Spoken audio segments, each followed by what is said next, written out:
qué está pasando en la Convención Constitucional.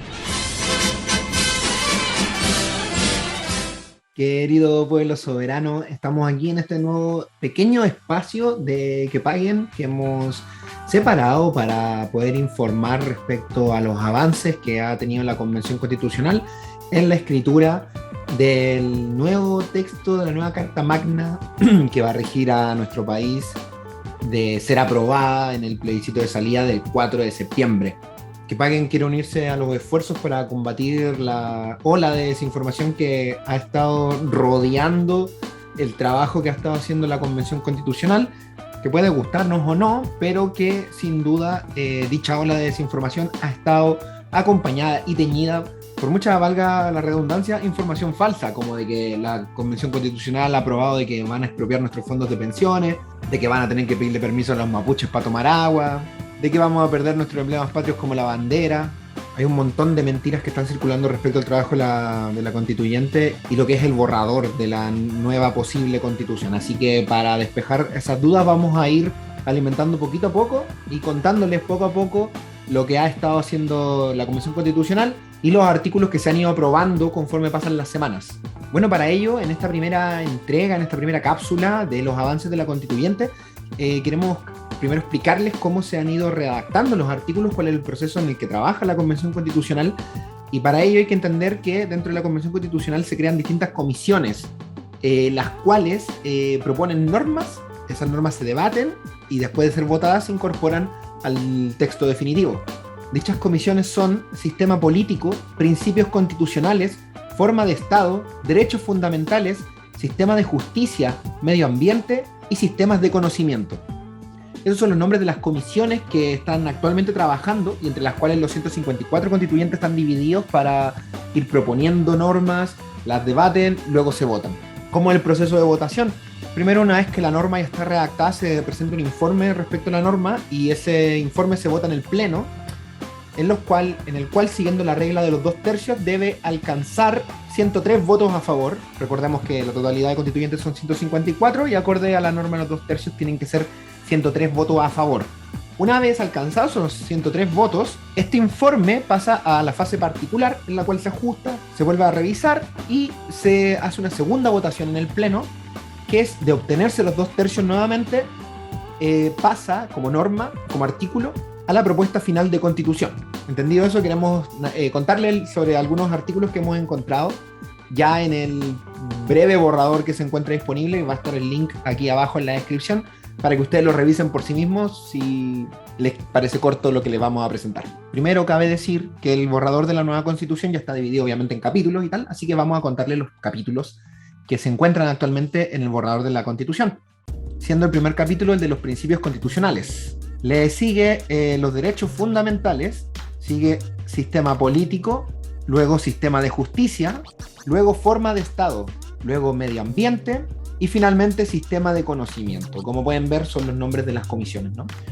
Y en cada uno de estos capítulos van a estar los distintos artículos que van a regir nuestro país. Queremos partir con el primer capítulo, el capítulo de los principios constitucionales, y con el artículo 6, que es el artículo que hace referencia a la igualdad sustantiva. Voy a pasar a leer el artículo para que quede claro lo que los constituyentes han redactado y que no parezca que una invención o una interpretación mía. Artículo 6. Igualdad sustantiva.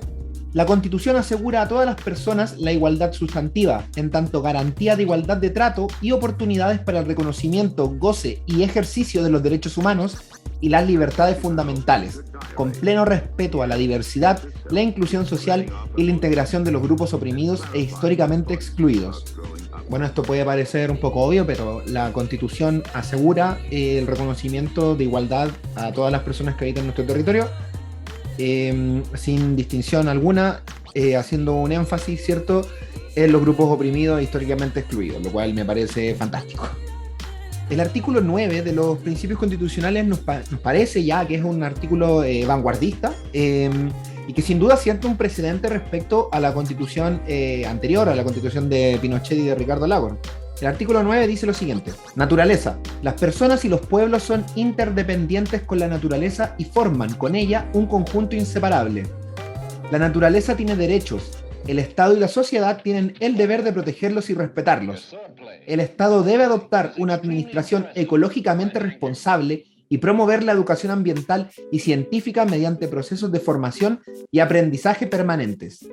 Esto, la verdad, sienta, como decíamos, un precedente respecto a nuestra constitución anterior, o a nuestra constitución actual más bien, e instala a Chile como el segundo país en nuestra región que reconoce a la naturaleza como un ente de derecho a nivel constitucional y que obliga al Estado y a todos aquellos que ejerzan negocio en nuestro país a realizarlo de forma respetuosa y teniendo una mirada medioambientalista. Creo que esto es muy importante, entendiendo que no solamente en el Chile que vivimos, sino en el mundo actual existe una crisis ambiental que yo creo que es inocultable. Es por ello que nos parece, pero genial, que desde la Constitución se asegure los derechos y la defensa de la naturaleza. Y no solo eso, puesto que el artículo 9 también trae un nuevo inciso que dice lo siguiente. Artículo 9M: Chile es un país oceánico. Es decir, es deber integral del Estado la conservación, preservación y cuidado de los ecosistemas marinos y costeros continentales, insulares y antárticos. Este inciso también nos parece revolucionario, por decirlo poco, considerando los abusos históricos que ha ejercido el empresariado y, por qué no, también la élite política de nuestro país respecto a nuestros recursos marinos. Reiteramos que creemos que es vanguardista el hecho de que Chile, desde su Carta Magna, instale los derechos de la naturaleza, no por ser algo de hippie New Age, sino porque realmente en los tiempos que vivimos y ante los hechos concretos, por ejemplo, los años de sequía que vive el norte de nuestro país y cómo las paltas, los monocultivos han secado ciertas regiones y comunas de nuestro país, que es algo que no me lo invento yo, es algo inapelable. Nos parece tremendo que desde la Constitución se asegure que todas estas prácticas pasen a ser ilegítimas y tengan que pasar por un filtro medioambientalista. Seguimos con el siguiente artículo, el artículo 11, que habla de la interculturalidad. El Estado es intercultural. Reconocerá, valorará y promoverá el diálogo horizontal y transversal entre las diversas cosmovisiones de los pueblos y naciones que conviven en el país con dignidad y respeto recíproco. El Estado deberá garantizar los mecanismos institucionales que permitan ese diálogo, superando las asimetrías existentes en el acceso, distribución y ejercicio del poder y en todos los ámbitos de la vida en sociedad. Esto reconoce la interculturalidad del Estado chileno y lo obliga a promover un diálogo horizontal entre todas las cosmovisiones que habitan en nuestro país. Hay que entender que probablemente no tú, no yo, pero existen comunidades que a lo largo de la historia chilena se han visto excluidas y discriminadas y que poseen otras cosmovisiones distintas a las que tú y yo podamos tener.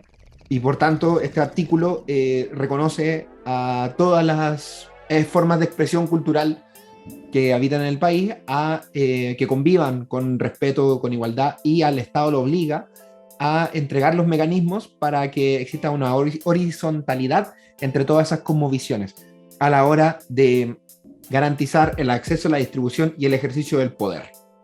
Además, el artículo 12 dice lo siguiente: el Estado reconoce la lengua de señas chilena como lengua natural y oficial de las personas sordas, así como sus derechos lingüísticos en todos los ámbitos de la vida social. Es decir, constitucionalmente tiene que existir la inclusión de la lengua de señas en todo ámbito de la vida social de los chilenos y chilenas, lo cual me parece fantástico. Finalmente, aún en el capítulo de los principios constitucionales, en el apartado de los mecanismos de democracia directa y participación popular, queremos resaltar el artículo 10, que habla sobre los plebiscitos regionales o comunales.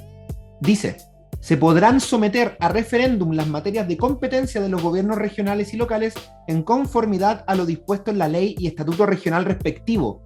Una ley deberá señalar los requisitos mínimos para solicitarlos o convocarlos, la época en que se podrán llevar a cabo, los mecanismos de votación, escrutinio y los casos y condiciones en que sus resultados serán vinculantes.